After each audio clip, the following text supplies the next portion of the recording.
Okay, so this video looks at solving with complex numbers, and there's two types of equations that you could get. You could get either linear or quadratic equations to solve. So to give you an example of each, this would be a typical linear equation, and this would be a typical quadratic equation. And whatever way they ask the question, the minute you see that you've got an equal sign there, you've got to solve. Okay, so that's one of the key things to look out for.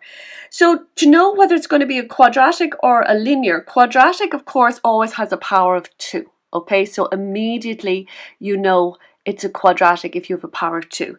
There's no powers greater than 1 here, like that's x to the power of 1 technically, that's a y to the power of 1 technically. Okay, so when you have an equation in x and y, you have no powers greater than 1, it's a linear. So we have a different approach to the linear equations than we'll have to the quadratic. The quadratic, as I said, is easy to spot. You've got the power of 2.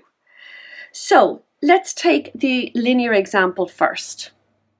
If 5 minus I is equal to x plus 5 minus 2y times I, find the values of x and y. Now your method with linear equations is to just equate the real with the real and the imaginary with the imaginary. Okay, so let's take a look at that. So if I have 5 minus I on the left hand side, there's nothing more we can do to kind of simplify that. But if I take a look at the right hand side, I have of course 5 minus 2y times I. So if we were to multiply this out, you would get 5 minus I on the left, and x plus I times 5 is of course 5i, and I times minus 2y is minus 2yi. So now we're going to equate the real with the real and the imaginary with the imaginary. So it's easiest to identify the imaginary terms first because they're all the terms that have the i's in them. Okay, so what do I have? On the left hand side I have a minus I, remember to include the sign to the left, very important, and on the right hand side I have a plus 5i and a minus 2yi. Okay, so I'm going to equate them. So I'll come over here.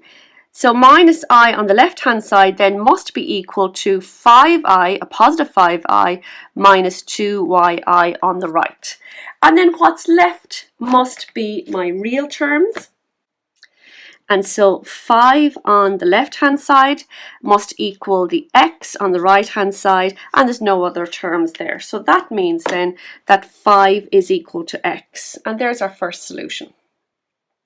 So now looking over here, what I need to just consider now, of course, I've got all the I terms, but I need to consider what are all the numbers involved so I can pull out exactly what's equal.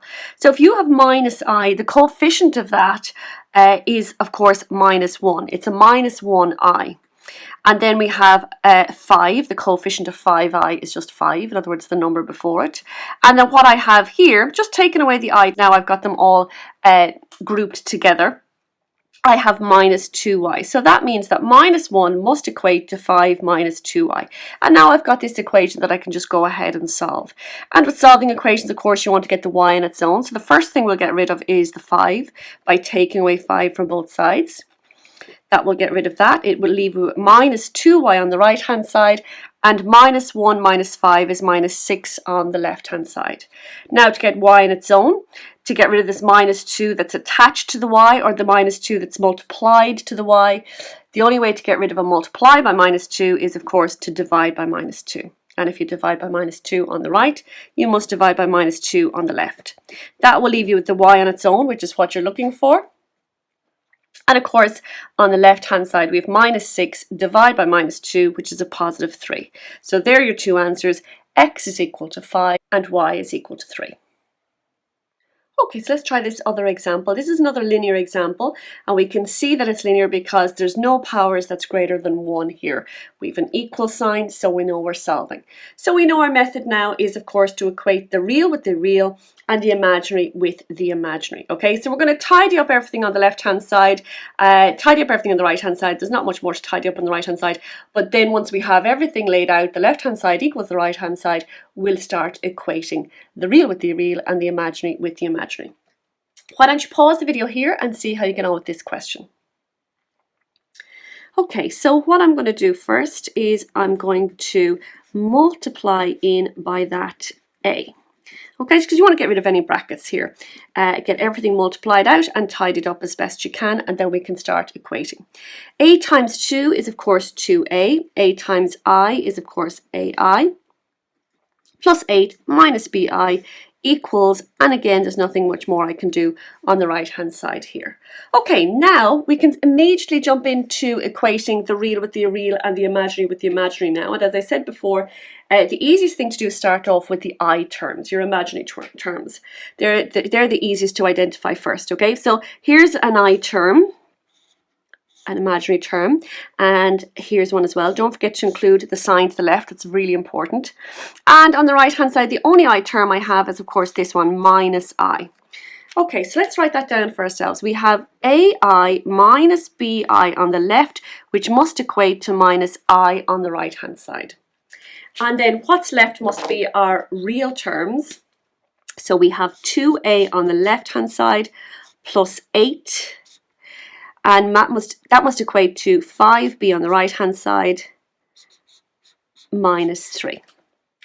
Okay, so over here I'll put 2a plus 8 is equal to 5b minus 3. Okay, and now I'll just look to solve these.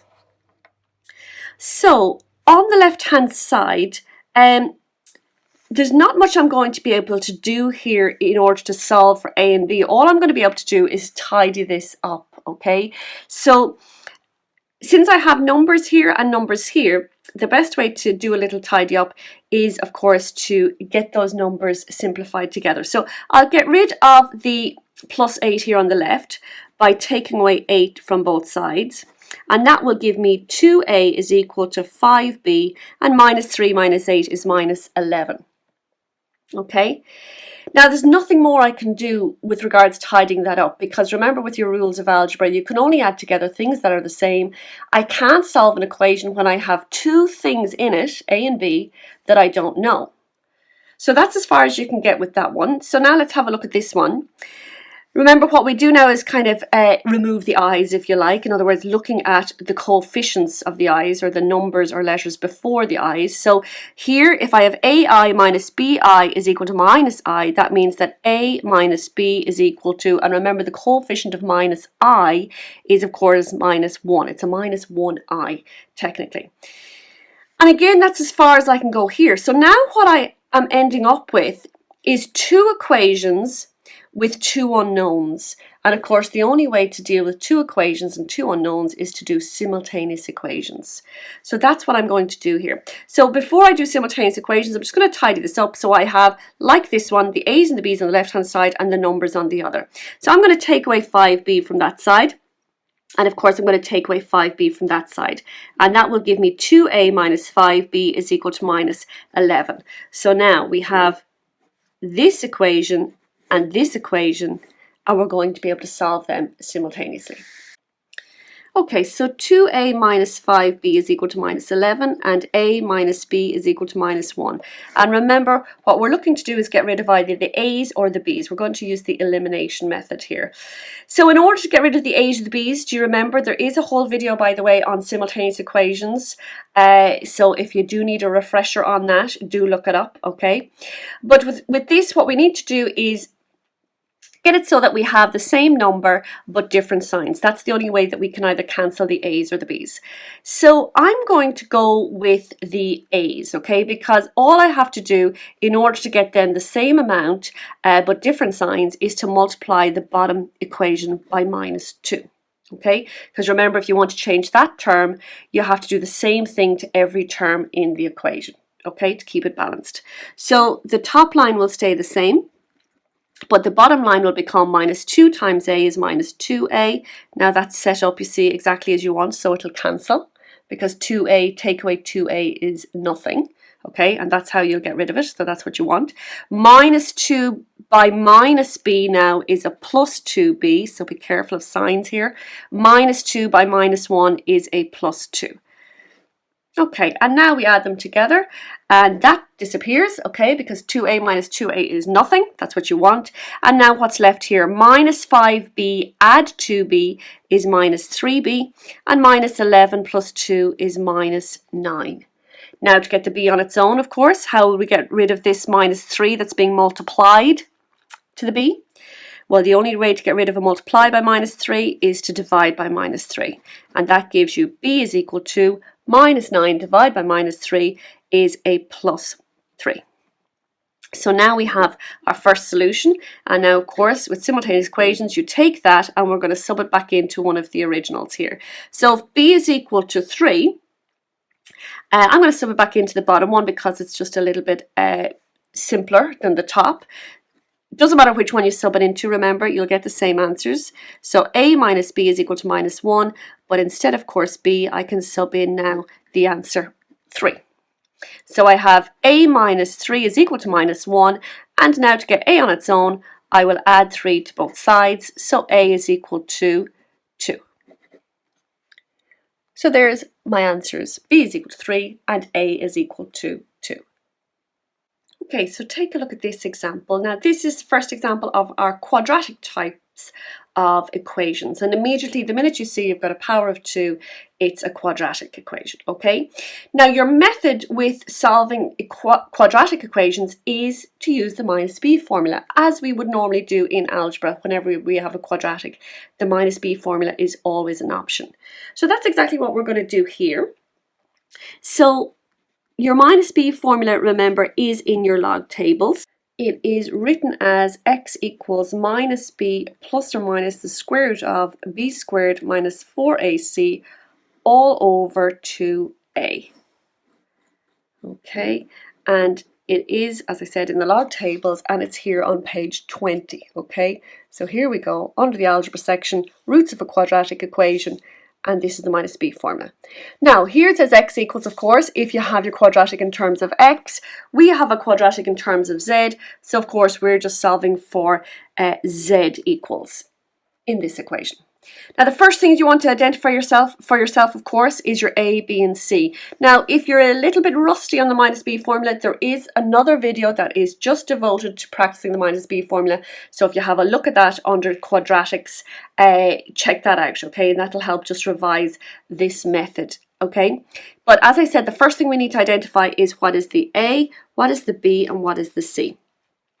A is always the coefficient of the squared term, okay? So since there's no number in front here, it implies that it's just 1z squared technically there, okay? B is the coefficient of the z, okay? So here in this case it's a positive 6, and the c is the number that's on its own, okay? So c in this case is a positive 10. All right, so let's fill it in. So now, minus b, so minus, and the b of course is 6. Remember, whatever you're subbing in, keep brackets around it. Plus or minus the square root of b squared, which of course in brackets is 6 squared, minus 4 times ac. A is 1, put it in brackets, and c is 10, put it in brackets, all over 2a. So 2 and in brackets 1. Right, now what do I have? So I have a minus 6 plus or minus the square root of, and if we work just this bit out here,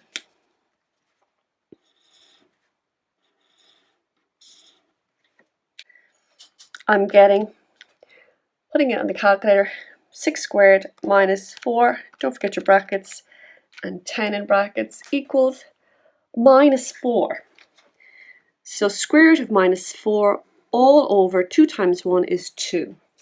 Now, this is of course where the imaginary term is going to come in, because remember, we cannot square root a negative 4. If I try and square root a negative 4 in the calculator, it is of course coming up as an error. And that is because the way we deal with square rooting in negative is to think of it as square root of 4 times square root of minus 1. And of course, your square root of minus 1 is always I. So square root of 4 is 2, and the square root of minus 1 is I. And of course, this is where our form is going to come in, because we need not only real but imaginary numbers here. Okay, So this then is z equals minus 6 plus or minus 2i all divided by 2, which means that the minus 6 is going to be divided by 2, plus or minus the 2i is also going to be divided by 2. Okay, and then that gives me minus 6 divided by 2 is minus 3, plus or minus 2i divided by 2 is I. And what you'll notice you get, there's your answers, there's your two answers, minus 3 plus I and minus 3 minus I. And this will always happen with your quadratics, with complex numbers. You will end up with two roots or two solutions, and one is a conjugate of the other. Okay, so remember your conjugate. Conjugate is where you take the complex number and you change the sign of the imaginary term.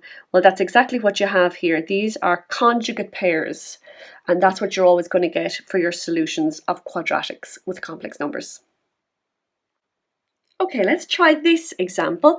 So we have another quadratic equation, because immediately you can see you've got a power of 2.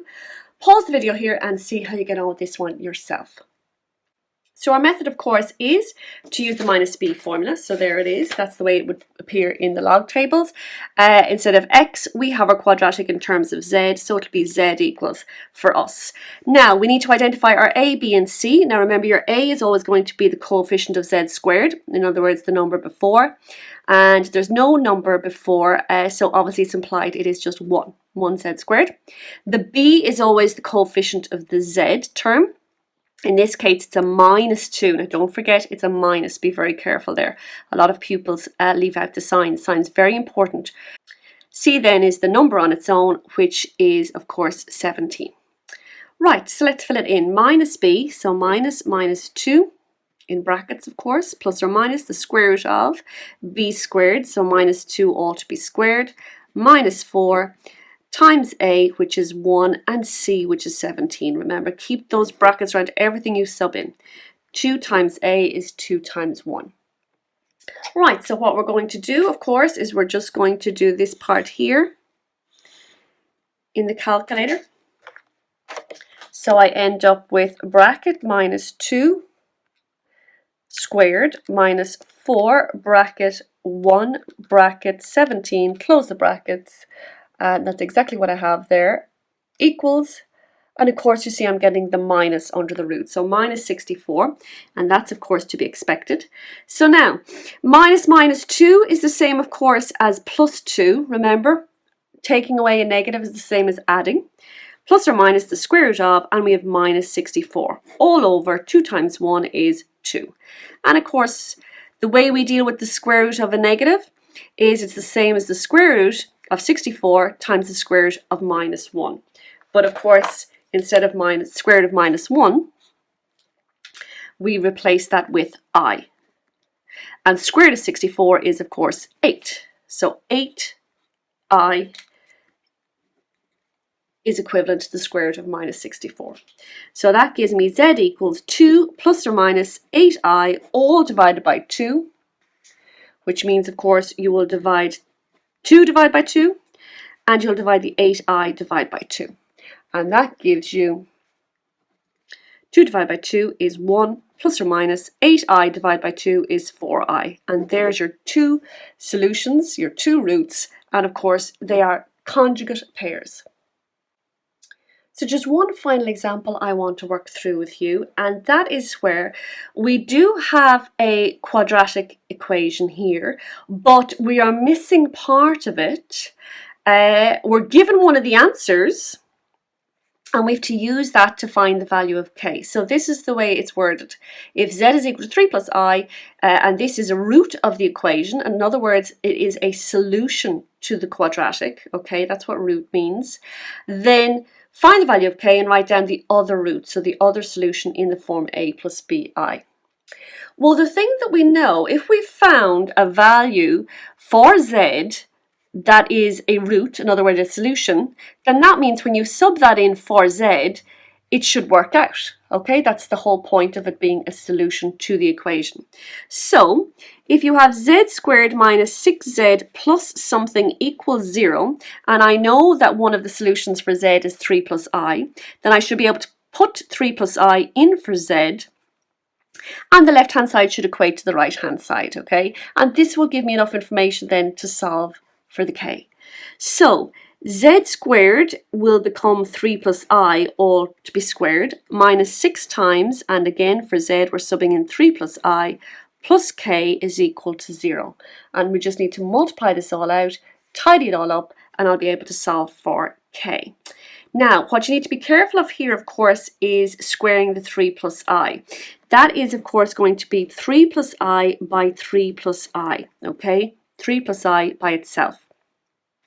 So the next step I'll do here is I'll multiply out these brackets, of course. Minus 6 times 3 is minus 18, and minus 6 times I is minus 6I. And now I'll start multiplying out the double brackets. Remember, you've got to do the first term by everything in the second bracket, and then the second term by everything in the second bracket. So I have 3 times 3, which is 9, and then 3 times I, which is 3I, and then I times 3, which is 3I, and I times I, which of course is I squared. Minus 18 minus 6I plus k is equal to 0. Now, remember, the minute that you see that you have an I squared, we will immediately replace that with, of course, minus 1. So I'll have 9 plus 3I minus 1 minus 18 minus 6I plus k is equal to 0. Now what I have here is a linear equation, okay, so I have no squares involved. I need to solve this, and of course your method with linear equations is to equate the real with the real and the imaginary with the imaginary. So the easiest thing to identify first are the imaginary terms, because they're the I terms. So that is 3I plus 3I on the left hand side, and of course still on the left hand side is minus 6I. And there's nothing on the right hand side, okay? Which of course implies that it's equal to nothing. There's no i's on the right hand side, okay? So technically I have 3I plus 3I minus 6I is equal to 0I on the right hand side. Now, the thing is, I only need to solve for k. So what's left now are my real terms, okay? So I'm going to highlight them next. I have 9 here, minus 1, minus 18, plus k, and I have 0 on the right-hand side.